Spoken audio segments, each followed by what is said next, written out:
tere! Ma räägin siis natuke uuest 9. klassi füüsikaõpikust, mida me oleme koos Jaani ja Kaidoga siin viimased 1,5 aastat teinud. Õpiku teemade jaotuses me lähtusime sellest, nagu paljud õpetajad Eestis õpetavad. Ehk kõigepealt meil tuleb soojusõpetuse teema, siis sellele järgneb elektri teema ja päris õpiku lõppu jääb aatomi ehitus ja tuumafüüsika teemad. Õpik on juba veebiversioonina kättesaadav lehel õpik.füüsika.ee ja lähiajal ta peaks kohe ilmuma ka paberkujul. Õpikus on meil hästi palju erinevaid simulatsioone nii soojusõpetuse juures, elektri juures kui ka tuumafüüsika juures.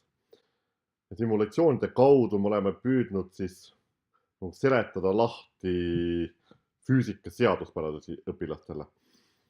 Et kui paberõpikut kasutada, siis on ilusti QR-koodiga viide simulatsioonile, et kõik õpilased saavad selle kas oma nutitelefoni kui arvutist lahti võtta ja vaadata siis, et mis see simulatsioon endast kujutab.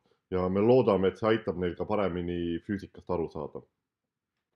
Lisaks simulatsioonidele on meil hästi palju näiteid igapäevaelust.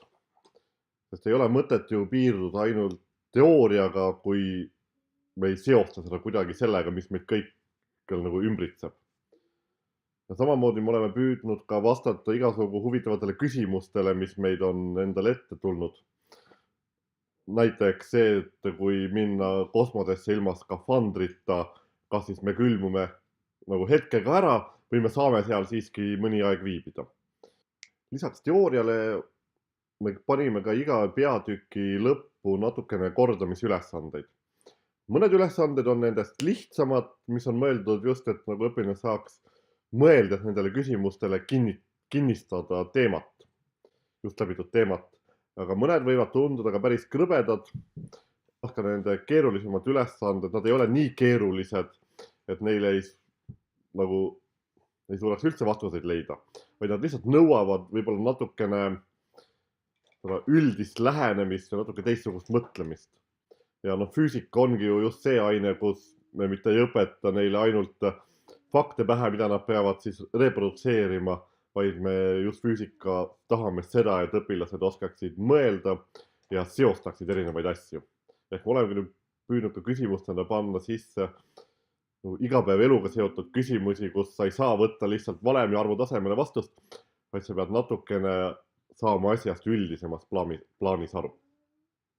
Lisaks simulatsioonidele ja näidetele on meil viidatud õpikus ka väga lihtsatele eksperimentidele, mida saab väga väheste vahenditega või väga käepäraste vahenditega läbi viia. Ehk me püüdsime teha nii, et ka lisaks sellele teooriale, mida annab õpik suunab ka õpilasi läbi viima ise eksperimente ja ka ise katseliselt kontrollima, vaatama, kas need seaduspärad, mis on õpikus toodud, ka kehtivad.